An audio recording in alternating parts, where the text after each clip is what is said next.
I'm Rob, And I'm Nate. and this is Rob and Nate Record a Podcast. So, on this episode, we're going to be discussing the 1994 film Rockwell, A Legend of the Wild West, starring Randy Gleave and Karl Malone.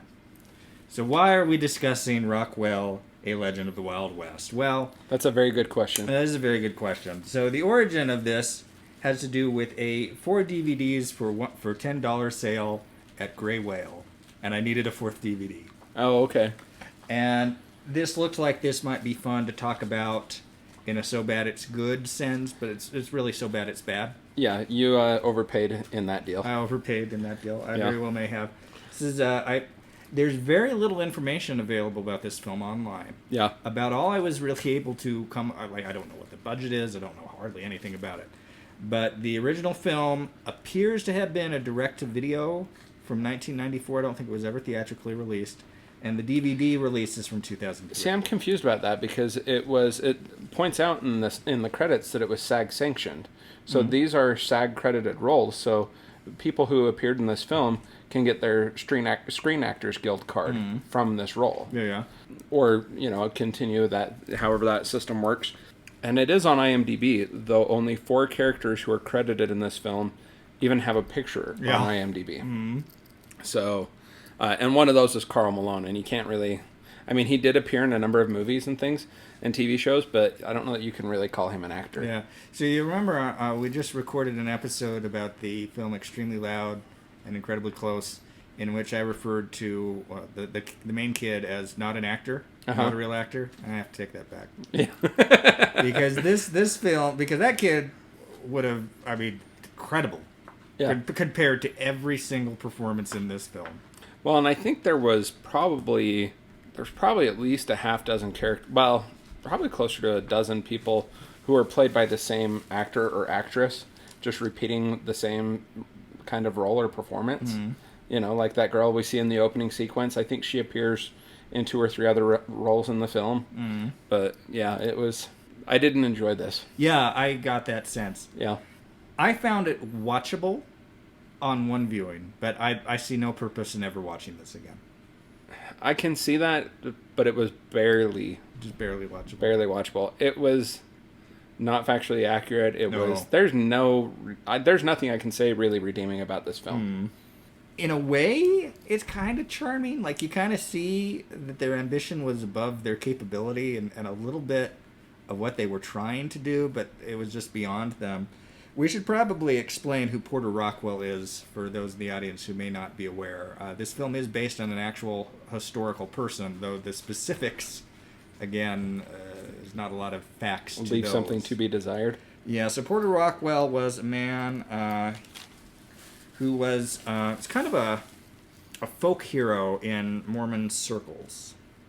To be PC, the Church of Jesus Christ of Latter-day Saints circles. Mm-hmm. So Porter Rockwell, his full name is Orrin Porter Rockwell. He was born in Massachusetts in 1813. He was one of the earliest people to join the Church of Jesus, what became the Church of Jesus Christ of Latter-day Saints. He joined in 1830. Exactly when, there's a little dispute, probably sometime between April and June of that year. So he was one of the first official members of the church. He was a bodyguard for Joseph Smith, the founding prophet of the church, and later for Brigham Young. He was U.S. Marshal. He was a lawman. He was reportedly involved in a assassination attempt on former Missouri Governor LeBurn Boggs, owing to the 1838 Mormon War. Order. Yeah, owing to the extermination order. He's a colorful character. He was married at least 3 times, had at least 7 children. He was famous for having grown out his hair Samson-like. There was stories that if he cut the hair, that he basically is invulnerable unless he cut the hair. Though, according to Wikipedia, he did once cut his hair to provide a wig for the widow of Don Carlos Smith, who was the younger brother of Joseph Smith, and something had happened to her and she lost her hair, and so he cut off his hair to make a wig for her, which is kind of a neat story. Admirable. He was quite the character. There's many Porter Rockwell stories. You'll Yeah. find people that are Porter Rockwell enthusiasts and know Many all about him. apocryphal Porter Rockwell, Yeah. Rockwell stories. This claims to have been drawn from a Porter Rockwell history. It could at best be loosely drawn from Yeah. that. I don't think there's anyone who could interpret even generously interpret the majority of this as being even remotely factually accurate. So, And one of the problems, I mean, this film is just lazy. That's the main problem for its. yeah, and that's something I was going to take umbrage with. You said that their ambition outstripped their talent. I disagree, because somebody who's ambitious at least understands what their talent level is and matches their desire, their vision to their skill level. This was just lazy because it had no ambition. They didn't even attempt to cover certain things. There was a number of scene-related things that I was pointing out to Nate as we went through the movie. I think my favorite weird cut is, so it begins in 1844 with events surrounding the martyrdom of Joseph Smith, who never says a word in the film. Yeah. The actor who they get to play Joseph Smith doesn't look particularly like him. He's got gray hair, Yep. which is notable. And then you cut to 1847, and there's one scene of wagon train, and then you cut to 1853. It's like, just so you remember, they went out west. And now let's go back to 1853, where they focus on Charles Higbee. He's a relatively minor character in church history. He was involved in the Nauvoo Expositor Affair, which was a newspaper created by disaffected Mormons in 1844 that charged Joseph Smith and others with polygamy. And the Joseph Smith, who was also mayor of Nauvoo, which was a town in Illinois the church was based in at the time, he had the press destroyed. It was legally questionable whether he could have or should have done it. And ultimately it resulted in his imprisonment, and he was killed by a mob while in jail. And so Higbee was involved in that, Charles Higbee as well as his brother Francis. But this movie needs a through-line villain. So Higbee just keeps showing up over the next 10 plus years doing nefarious things, including involvement with a mining company that's trying to do some kind of scheme, like to steal mining rights from the Mormons. Yeah. It's never made very clear exactly what's some kind of See, a land but theft. you kind of skimmed over one of the lazy things I was talking about, like that scene in the Carthage jail, the Joseph Smith assassination. The facts of that scenario are so readily available. To do it so poorly as they did in this film, just sheer laziness. Yeah. So it's, as we've mentioned, it's not good. It takes a while to really see where they were going. Like the longest time, I'm like, where's this going? It's just kind of rambling. Yeah. And then once you realize, oh, Higbee's the big bad. So it's going to end with a confrontation with Higbee, which it does. It's a silly ending. Yeah. It's a historically absolutely inaccurate ending. Yeah. And then you've got the presence of Karl Malone in the For film. what reason is not even in any way, shape, or form even remotely clear. Which was what I was most curious about when I saw this film. Karl Malone is in it. Karl Malone is black.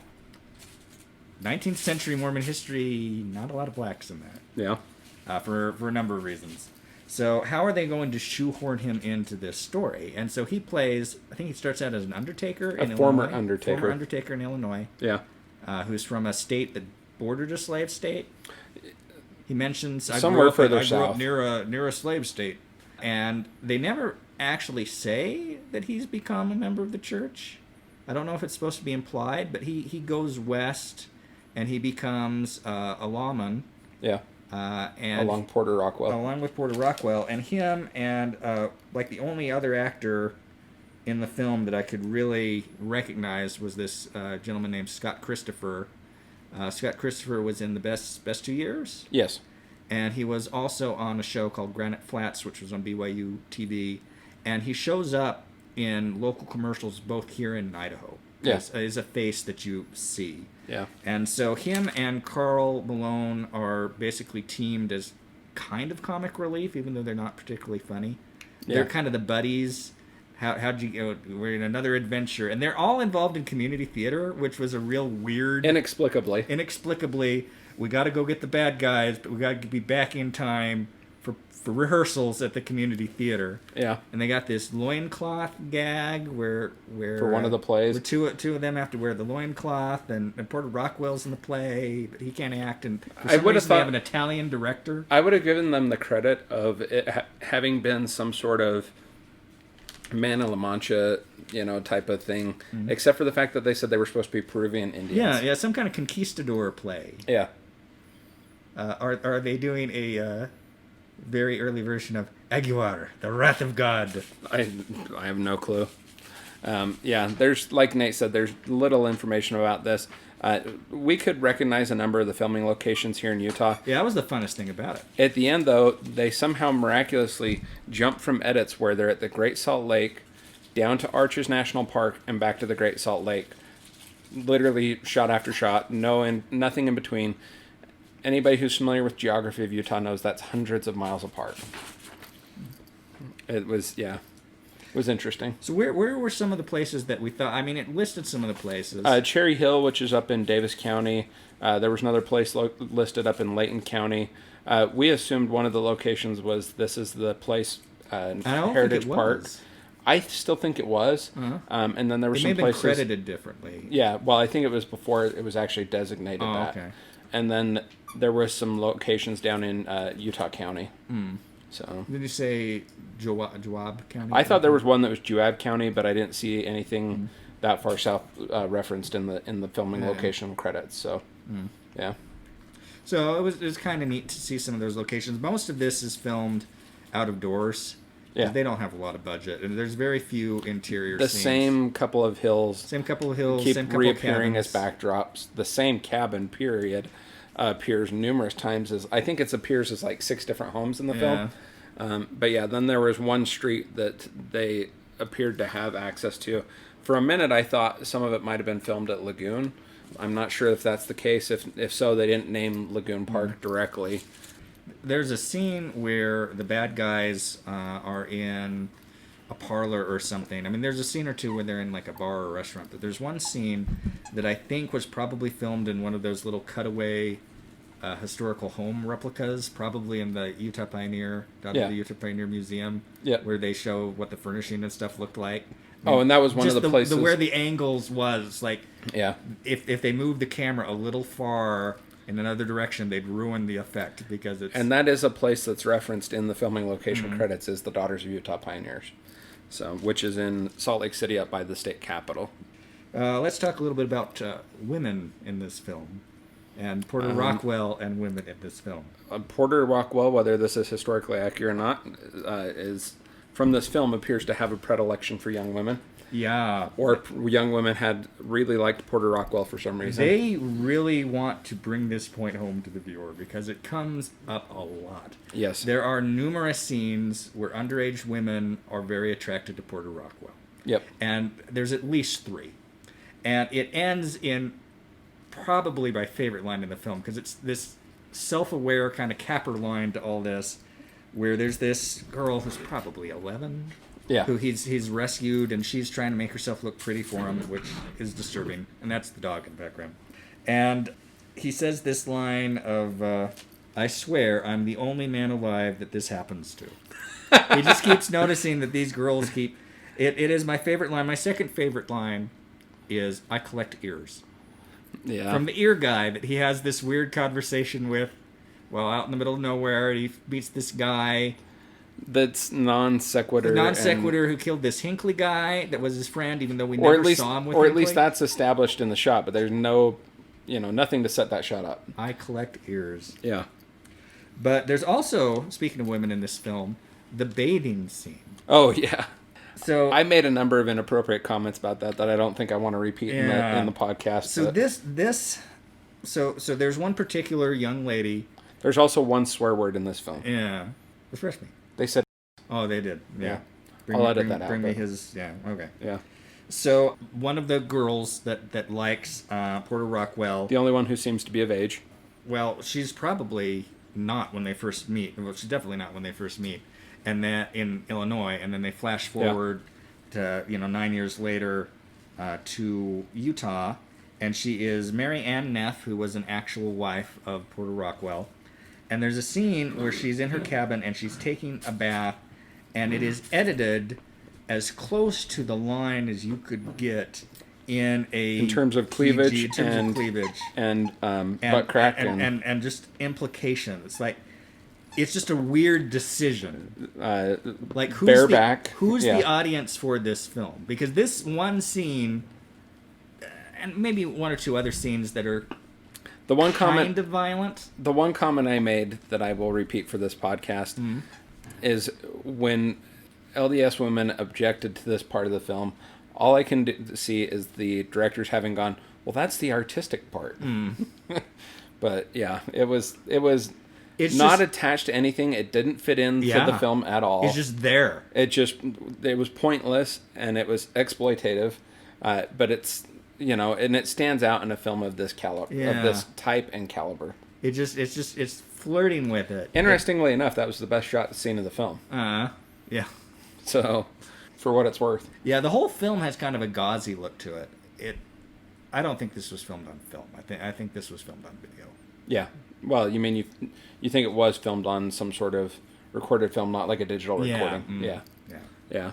With poor filters. It doesn't look good, and the audio is the other thing. There's a time or two that you can see boom mics in it. Well, there's at the beginning the audio is actually okay, but then you keep seeing the boom mic in the shot. And then later in the film, it seems like they stopped using boom mics so they wouldn't end up getting them in the shots. Yeah. And then the audio goes to crap. This film was probably filmed in the fall. Yeah. Because we have scenes that look summery, and then we have a lot of scenes where you can tell it's fall from the trees, and they're out in It clearly was filmed in the fall sagebrush. with the intent of being able to film around the time of the first couple of snowfalls. Yeah, because you have couple only a of couple scenes. scenes where you have the snowfalls, and it wouldn't surprise me if some of those were filmed later, like they wrapped general production. Maybe they came back and filmed a couple scenes I don't know. later. Yeah. But this movie is not good. Yeah. It's not good. I can't recommend it. How would you rate it? Ooh.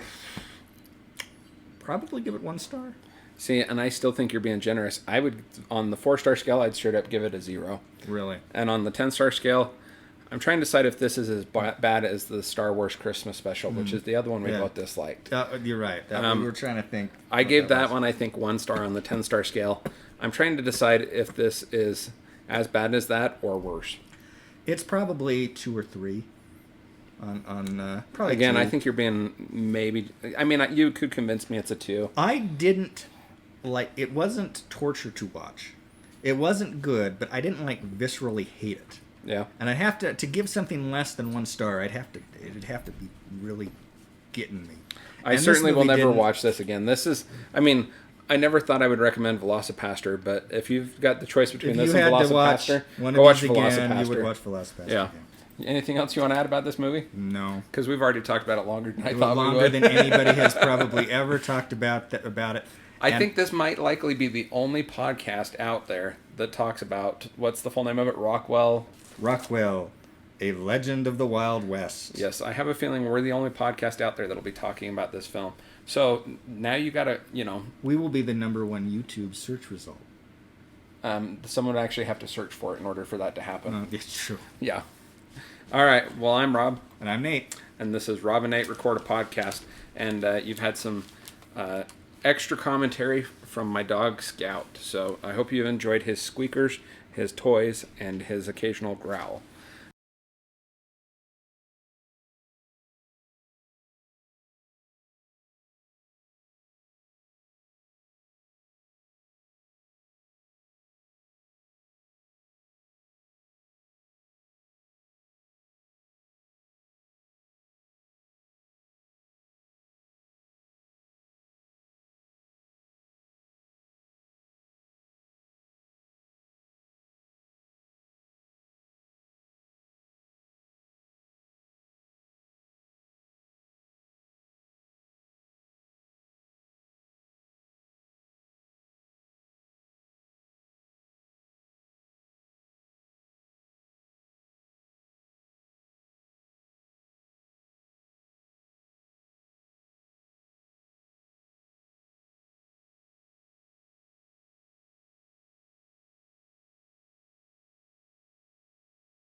Anything else to say about this film? You said you're going to take it to Savers now? Yeah, this thing goes to Savers. You know what? It might be it might be entertaining to do. What? Donate it to Savers and then go in and see how long it stays on the shelf. Yeah. when we were talking about extremely loud and incredibly close. Uh-huh. I was thinking we should track down all the blacks in the Salt Lake phone book Oh. and just visit with them. Except I don't even know if they publish that type of a phone book here anymore. Mm. I think all we get anymore is the yellow pages.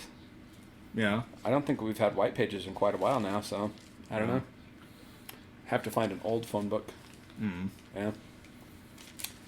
Fun. Alrighty. Well, we'll wrap this one up.